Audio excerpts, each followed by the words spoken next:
Okay, Owen, thanks for coming in today. I know that you texted me earlier on to say that you want to talk about something different. We've had a couple of sessions already on another topic, but there's something has happened and you need to talk about it. Yeah, that's right, Adrian. There is. It's been going on for a while. I mean, I'm working in the hospital now for the last 6 months. Yeah. So it's I love the job. I have to say, the job is great, but there's been an issue going on pretty much for the last couple of months in particular that I can't seem to do anything about, and it's really wrecking me. It's causing a lot, it's stressing me big time. Okay. There's this particular guy in the section where I work, and every day he's basically giving me stuff to do that isn't my work, and I'm sort of left in a situation where I have to do it, and this is a daily thing, and it's not as if I don't have my own work to do.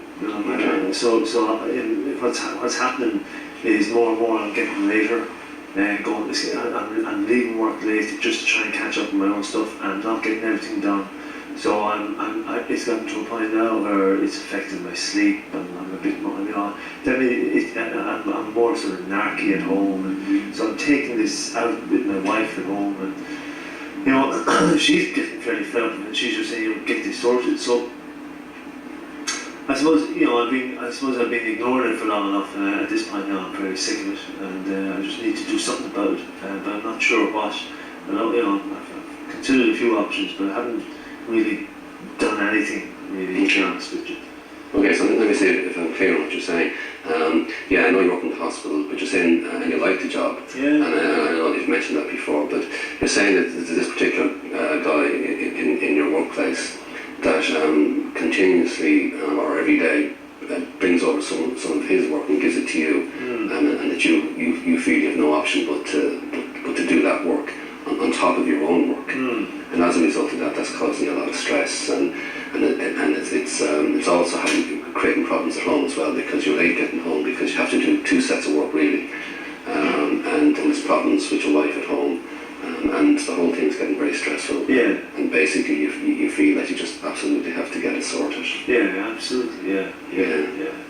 Okay, can we just check in with you? This guy that's in your workplace that you're talking about, that gives you the work, is he your boss? Oh no, he's not my boss. He's on the same level as me. He's the same grade as me. Okay. Yeah, but the thing is, he trained me in. He would have been given the job of mentoring me, or showing me the ropes. So the first couple of months of me in the job, he was basically inducting me and training me in.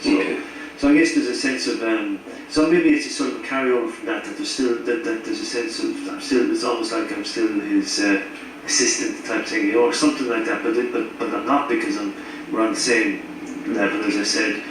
So it's a bit strange how this happened, or how this is continuing on. I just don't get it really, but it's happening. And so how long has it actually been happening? Well, the in-training took place the first 2 months, so I'm there 6 months, so it's been going on for the last 4 months. It was something that sort of picked up or started in a sort of an obvious way soon after the training had finished. This started to sort of be happening, and initially I thought, well, maybe this is just, I don't know, maybe this is just part of the training still, or he's just making sure I can do it or whatever. Yeah. But I mean, it's the same stuff every bloody day. I'm just like, it's like I expect it now. It's like it's a routine. Okay. And when you say every day, do you mean literally every day? Oh yeah, every day, same time, every day. Wow. Okay. Yeah, every day. Right? It's like clockwork. And have you ever said anything to him about it? No, I haven't. No, to be honest with you, the one thing I suppose that has challenged me around all this is the fact that I absolutely hate conflict. I just don't want to. The last thing I want is to create hassle. And I'm new at the job, so I don't want to ruffle feathers either, and draw negative attention to myself. So I need to be careful. And your man, he's friendly with the supervisor who's over our section. So I need to be, I just don't feel there's a whole lot I can do relative to that, And I just don't want to hassle it either, And what about is there many other people working in that particular area or section? There's 10 of us in the department, 10 people, and myself and him. And what is there stuff? I mean, can you talk to the others about it, or have the others seen what's happening, or what's the situation with that? I don't know actually. I've made a couple of friends in there, but nothing. Yeah, I haven't had any discussions like that about it with anyone in there. To be honest, yeah. And how much of an issue is this for you? Well, initially it wasn't, but it's like I say, it's gone to a point now where I'm going in each day, and this is all that's in my mind. Expecting this, and it's filling my time, and I'm waiting for it to happen, and then when it happens, I'm absolutely, completely just, for the rest of the day, totally pissed off, just gutted, and frustrated and annoyed at myself. So, and as I said, the sleep, it's affecting my sleep, so I'm already tired at the beginning of the day, so it's, I'm just, I suppose if it keeps going, I'll probably just leave, because, and I did like the job, I was delighted to get it, so, I will, if I can't resolve this, I probably would just quit, because it's just not worth it, Well, okay. But that's not what you want to do. I know, I mean, I'd like, no, it's not what I want. I mean, I can't afford to do that, I mean, I have a mortgage, and I have a family to look after, so, I mean, I really just can't, but it's, at some point you have to make a decision between what's more important, your health, mental health, emotional health, or a wage, so something has to give, And based on what you're saying, the likelihood of your man just suddenly stopping this is pretty slim. Probably, yeah. Yeah, sure, he has it's a handy number for him. I mean, I can, I wish. Yeah, okay. Alright. So clearly this is something that kind of has to be dealt with pretty urgently. Yeah, it has. I mean, it's gone on long enough, and I'm sick of it, my wife's sick of it. Yeah, okay. Alright, and you mentioned earlier that one of the things that you hate is conflict, or dealing with conflict. And just on that, do you think that that if conflict wasn't an issue for you at all, in other words, if you were well able to deal with conflict and stuff like that, do you think that this situation would have continued?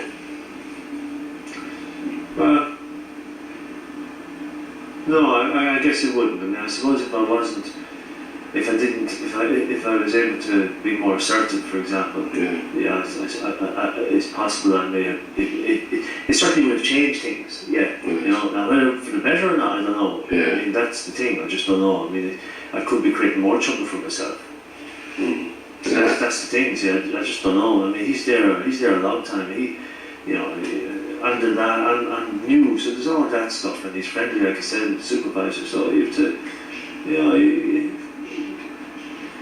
So having things fairly harmonious is kind of important for you, because you've mentioned that a couple of times. I like things just to be easy and quiet and just, an easy life, that's all I want. Alright, okay. And yet something has to change, because you can't continue to do this. True, yeah. Okay, alright, so, and the fact that you're saying that this happens every single day means you're obviously really, really familiar with everything that's going on relative to it. Yeah. Okay, and you're saying it happens at the same time as well? Oh yeah, it's immediately after lunch every day, yeah. So it's 2 o'clock, back from lunch, and this happens, and it's yeah. And when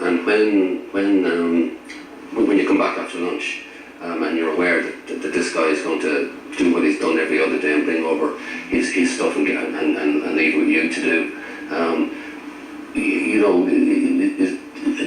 what kind of stuff happens within you? I mean, do you get annoyed, frustrated, or angry, or what will be happening inside you when you're aware it's about to happen again? Well, I suppose I'm nervous. I'm nervous or angry or something. There's a lot of emotion, I guess. I'm just sort of anxious, I guess. That I'm going back in after lunch, and I know I'm expecting this to happen, and I can feel it.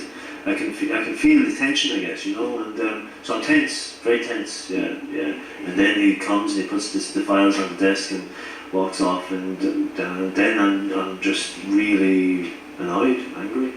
Okay, all right. And just want to check in with you as well. This guy, is he someone that you would be physically afraid of? How do you mean that?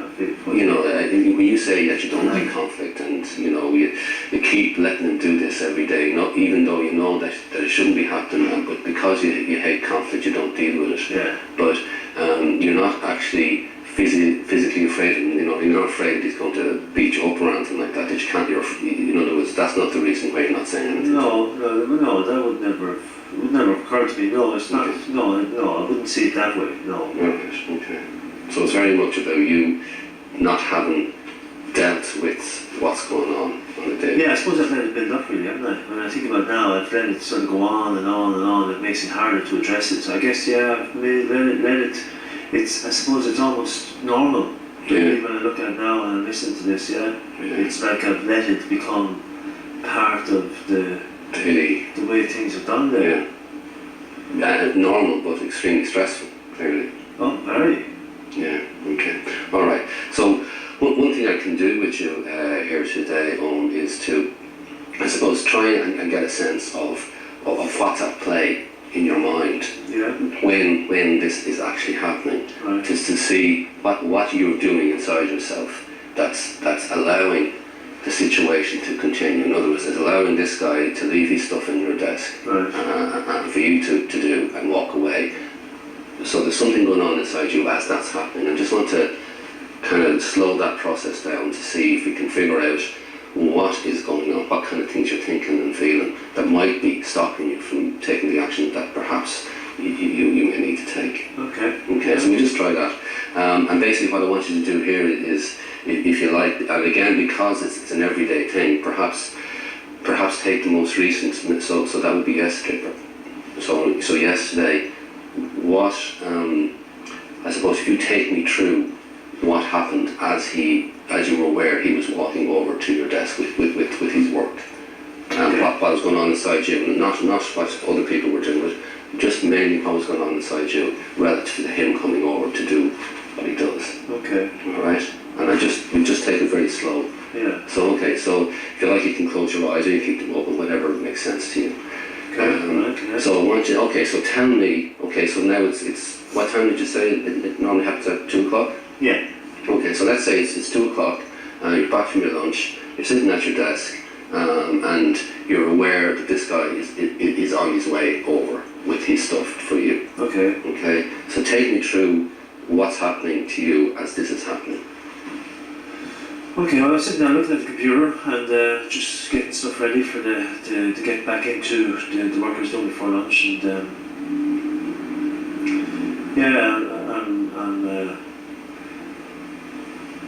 I suppose that I'm feeling, I'm thinking, this guy's going to come along now in a second, and so I'm thinking that already, and definitely feeling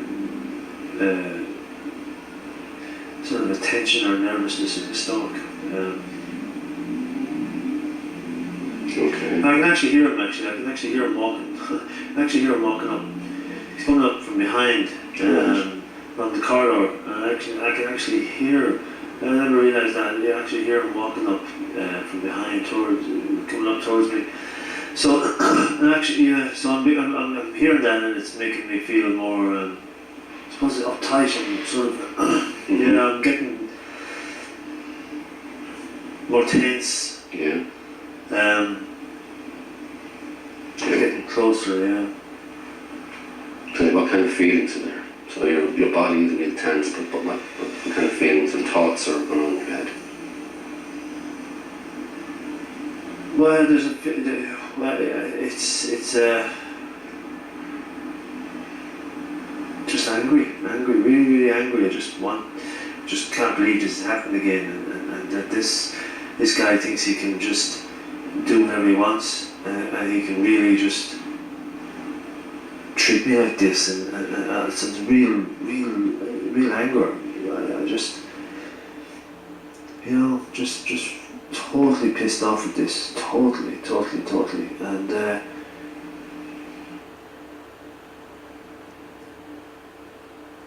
the files land on the desk, And the minute, I've never realised it before, this, the moment the files land on the desk, it's like the anger's gone. It's like I can see them. They've landed right there. It's like a thump. They're gone. Okay, so he leaves the files on your desk, and as soon as that happens, all the stuff that you're talking about is happening inside you. Something has changed. Yeah. Okay, so what's there when the files are left? What replaces all the anger and the rest of the stuff?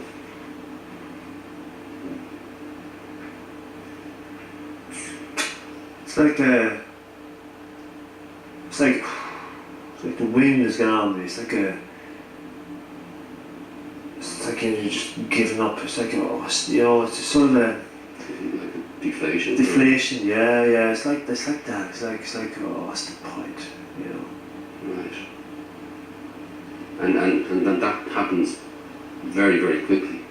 Yes, it's at the moment that those files arrive. Because I never, Okay. I realise that. Alright, so you can open your eyes now again. Okay, so in that piece, and it's a very short piece, presumably that only takes about, I don't know, a minute or whatever. Probably less, yeah. Yeah, okay, but in that, you're number one, you can hear him coming up behind you, and you didn't realise that was as obvious too.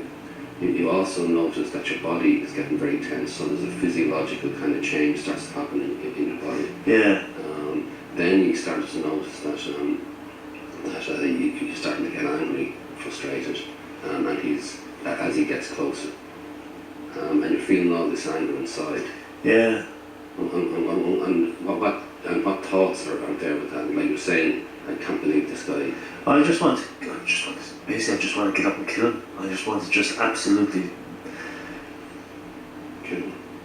yeah, just beat the crap out of him, yeah. Yeah. Absolutely rage. I just furious and rage and yeah, I just Okay. scream, just want to scream and just shout. It doesn't matter. You mentioned that you didn't like conflict, and maybe that's the reason why you're not actually acting on the rage and on the anger. What does it feel like to be angry? Do you like being angry, or do you find it difficult to be angry, or no, any impact?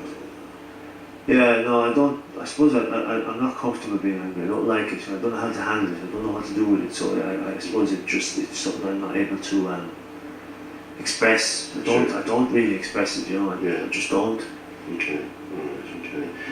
And yet this kind of rage, you mentioned the word rage, is building up inside you, and it happens so quickly. And Yeah. This is within a few seconds. Yeah.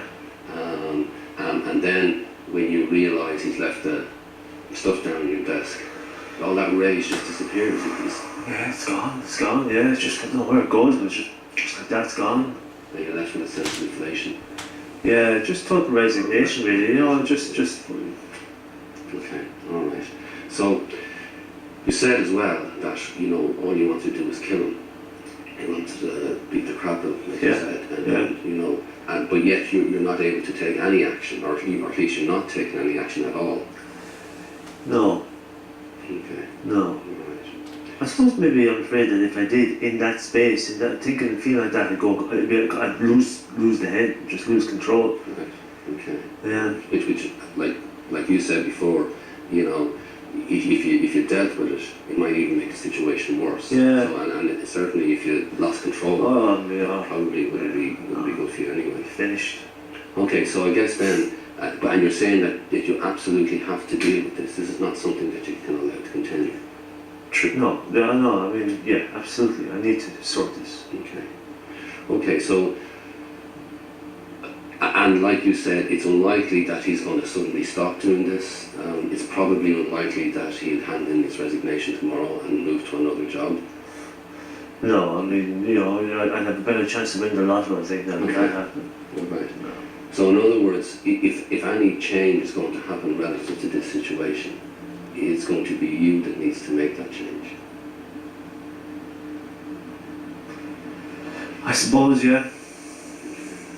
Alright. So, so there's two very interesting moments in what you've described. It is the moment of rage and the moment of deflation. Right. which are two very total opposite ends of the spectrum, if you like. And during that moment of rage, or moments of rage, there is that sense that you'd love to kill him. That you, in other words, that you really do want to take action. Yeah. But no action is actually happening. Yeah. And then at the moment that the stuff is left down the desk, it's deflation. So it's like as if too late. I can't do anything about it. He's gone again, and it's happened again. Yeah. Yeah. Yeah. All right. So if we looked at that time frame where he's on his way over to your desk, over to you, if you like, with the stuff, to the moment that he starts walking away from the desk. If we just focus in on that time frame, because there's actually a lot happening inside you, and in those few moments. Okay. And there may be something in there that we might be able to tweak or change that allows you to actually do something different. Okay. So if we try this, okay. So this time we'll try, close your eyes again if you want, and as you imagine him or remember him coming up, if you like, or be aware of him coming towards you with the things, and when you are aware of the anger going on inside you, you know, and when the deflation is happening, I'm going to ask you to see if at any moment during that short period of time you can do something different. In other words, you create it in your imagination. What if there was no issue or problems with conflict in you, that there was no problems there, that you didn't have any problems around anger, but you're aware this guy is coming up, you're aware that the anger is building up in you about this fella doing something that's not right, that's unfair, and you have now the license, because he's not here, it's not real in that sense, you have the license to bring into play something different.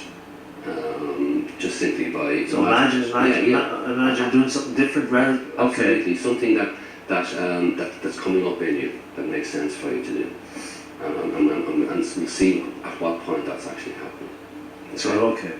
All right. Okay. So I'm at the desk and so I can hear him. I can hear him coming. So I'm feeling feeling again the tension,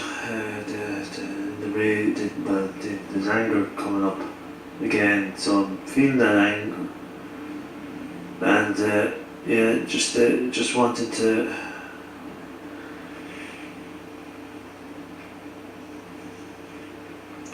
So just wanting to get up, just wanting to I suppose just shout and scream and fuck off, just get lost.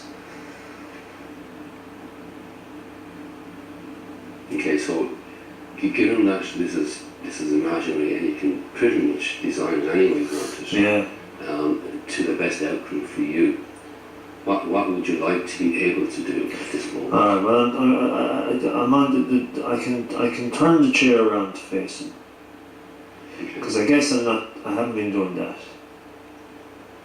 So as he's coming up from behind you and getting close to you, you're sitting in the chair, you turn the chair around.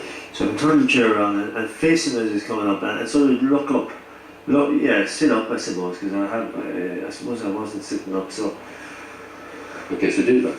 So I turn around. So I turn the chair around and I face him, and I see him now, and he's coming up. He's walking up that pile, and he's. So I'm looking at him. I'm looking at him coming up the aisle, and thinking to myself, just do it. You just fucking come on. And I suppose he's taken by surprise. I suppose the very fact that I've done that, and it seems like he has hesitated a little bit. Okay. So he's still walking, but he's still walking up towards it, I guess now, because he has nowhere else to go. So I'm standing, so I'm sitting here still looking at him, I suppose willing him to just keep on walking. He's coming up.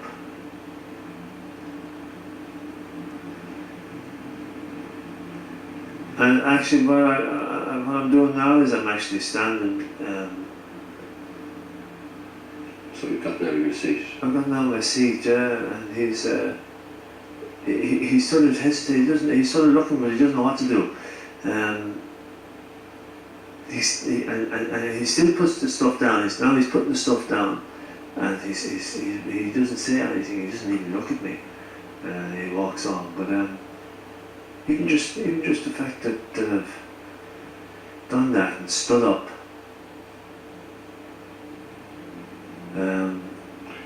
Okay, so you can open your eyes now a second. So when you did that, in other words, you decided, right, you're going to do something different. There's no threat. It's a completely safety thing because it's imaginary and he's not here. Yeah. So you're able to. What you did was you turned around in your chair. You stayed sitting in your chair and you faced him as he was walking towards you with the stuff. Yeah. You sensed that he seemed to be hesitating a bit, and kind of as if he was a bit shocked at what had happened. Yeah. And then suddenly you actually decided to get out of the seat. So what was going on there? Did you get kind of a feeling of a little bit more power, or what? Yeah, there's a sense of, who do you think you are? And sort of literally just standing up to him. And it wasn't like it just sort of happened. I didn't say I have to stand up. Okay. It just happened. So it was a spontaneous sort of next step from the turning around and facing him. Okay. So so when you stood up and you were kind of facing him, if you like, he went around you, did he? And he still left this stuff on the table. He did. He stopped. He didn't look at me. He didn't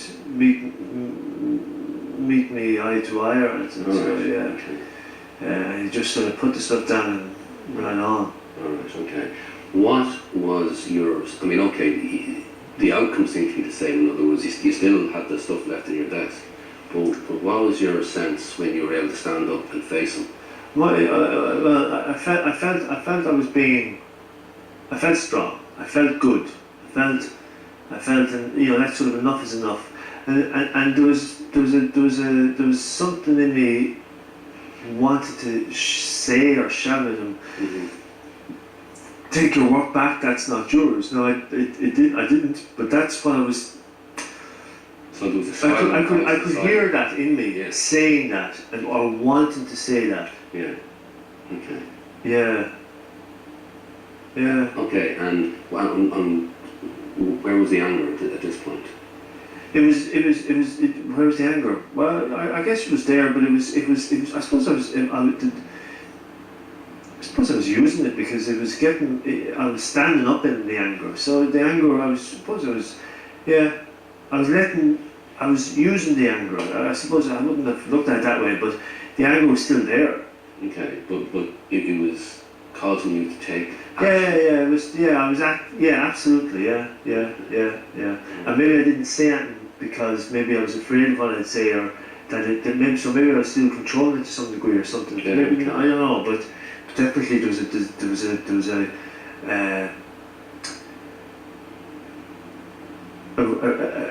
real urge to speak out and to say what I thought, Sure. and to tell him to take his stuff and fuck off. Yeah. Okay. So well, was there any other moments within that very short period of time when he's walking over with his stuff and then he walks away from the desk, having dropped it off on your desk, that you could have taken that action? Because you said there was moments of complete rage which then automatically changed to complete deflation. That moment, or those moments where the rage was there, the anger was there, then that's the moment you choose to take action. And does that make sense to you, that action couldn't have been taken afterwards, or that's the moment that it had to be if something was to change?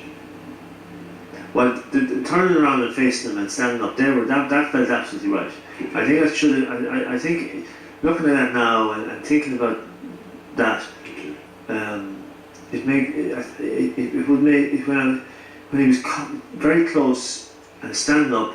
That's the time to speak, because that's when I began to hear it, and it just got louder as he was walking away. So I think it'd be better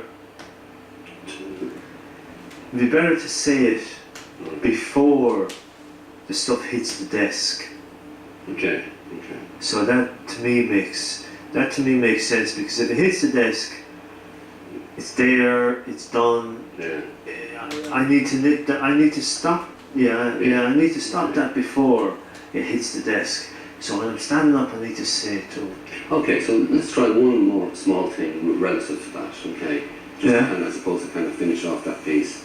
Again, just close your eyes and have them coming up from the back with stuff. Okay. And this time you're turning around, either you're turning around in your chair and sitting, or else you get up the chair and you're facing. And maybe this time say what you need to say to them. Right. Okay? So we'll try that. Okay. So, right, fair, okay.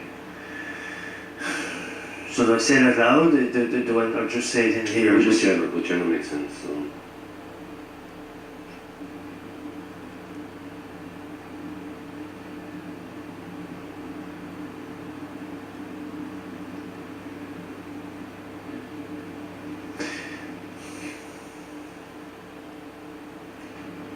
So I'm looking at him, he's walking up, and he's coming towards me, and I'm standing up. Okay. And I'm saying, that's not my work, that is not my work, and I ain't doing that anymore. You've no right giving me that stuff. Just keep walking. Okay.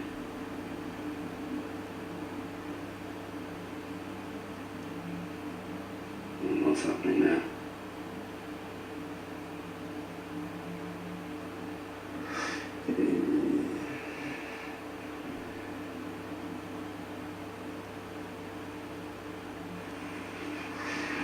There's more. I'm saying some more, and he's standing there. He doesn't know what to do with the stuff.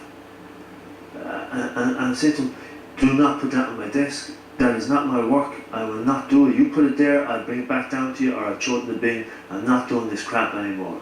This ends now." Okay. What does that feel like? Good. What way is he reacting to? He's sort of I don't know if it's shock, I don't know, but he's holding the stuff, and now he's sort of turning around and walking away with the stuff. So he hasn't put it down. It's gone. He's gone.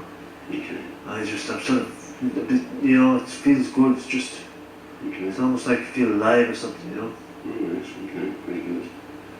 Okay. So open your eyes again. All right. So when you did that this time, did you stand up out of your seat and then turn and face him when you were standing? Yes. And then you faced him and you saw him coming up. And was there a sense of strength and power? Oh yeah, absolutely. Could feel it absolutely right through me. Yeah. So when that moment then arrived, I guess, just as he was coming up towards it, where you needed to say what you needed to say, it nearly happened by itself. Yeah, I suppose when I let it, yeah, exactly. I let myself say what was in me. So and it just went from there. It came from there, and more came out, and it wasn't that sort of blind rage or anything. But it was very clear and very strong. And, yeah, and it definitely made the impact I wanted. It brought about the result I wanted, basically. Yeah. So it'd be nice if that could happen. Okay. So all right. And in that power, in that strength and power that you got, seemingly, interestingly enough, from your anger. In other words, your anger nearly seemed to change into strength and power and action. Yeah. Which is interesting. Yeah. In doing that, is this something that you think, okay, we've done it here in the chair, he isn't around, is this something that you can actually do tomorrow? Well, I can certainly do the chair thing. Yeah. Okay. And maybe take it from there. I mean, it's one thing to be able to picture that and go through it in my head. Sure, yeah. But I don't know if I can do it tomorrow. But certainly I feel better about having even done that. It shows me that what it might be like. Sure. So I definitely want to try it. Yeah. So I'm going to do that chair thing. I'm going to turn the chair around and look at it. definitely going to do that, because I mean, what I was doing was just waiting for him to come. I can see that now. I can see that what I was doing was just, I mean, I was bent over at the computer. I mean, it was mad. So I have to change that. Okay. So I'm going to do that. I'm going to turn around and face him, and just see what happens after that. I won't promise that I'll stand up and say the stuff, but but we'll see. Yeah. And what could go wrong in that? In other words, well, I mean, the worst case scenario, I guess, is that he still do it, and I'm still doing the work. But do you think that if you actually even just simply move the chair around and looked at him from a seating position, that even that would then prompt you to do more, even if it wasn't tomorrow? Possibly, yeah. It's worth a shot. Right. Okay. So how strong do you feel about this? In other words, yes, you don't know how it's going to pan out, because no one can know that kind of thing. Yeah. But you know, you said it felt good to do that, in that sense, for you to do that. Yeah. And you don't know the outcome if you do it in real life, as a thing from in here. Yeah. But yet you feel that this is something that you need to do. I can see the stupidity of it. Yeah, I can see that, and I can see now that what I'm doing is allowing it to continue to happen. So it's like what you said at the beginning, and I didn't really, I suppose, get it, was that if this is to change, I have to make that change. I have to do something myself. So I guess that's what I'm doing, is I need to, even something like turning the chair around to face him, and standing up if I can. I think that's absolutely what I need to do. One other thing relative to it, is there a danger that in taking this kind of action, whether it's turning around the seat or standing up and facing them, is there a danger that you could say or do something that could get you into trouble? Or do you think you'd be able to manage that because you're not that kind of person normally? Well, certainly not do anything. No, I wouldn't say anything. Well, I don't know, I might tell him to fuck off. But I think that would be, that won't get me in trouble as such. I mean, because it's the same grade as you, and it's it'll be justified. Okay. Oh, okay. Is this something that you're willing to try? Oh yeah, absolutely, yeah. I mean, I have to. Yeah. I need to. Yeah. Okay, and does tomorrow make sense for you? Of course, yeah. I'm there tomorrow. Same story tomorrow. Okay. Yeah. All right. So, do you want to maybe text me afterwards, just to let me know what's happened? Sure, I can do that. Yeah, I can let you know how it goes. So it'll probably be around. Yeah, after 2 o'clock. Yeah. Okay, good stuff. Well, we have a session penciled in already anyway for next week. Yeah. So I'll see you here next week anyway. But in the meantime, do give me a text and let me know how you get on. Okay. And best of luck with it all. Yeah. Cheers. Well done. Thanks, Adrian. All right.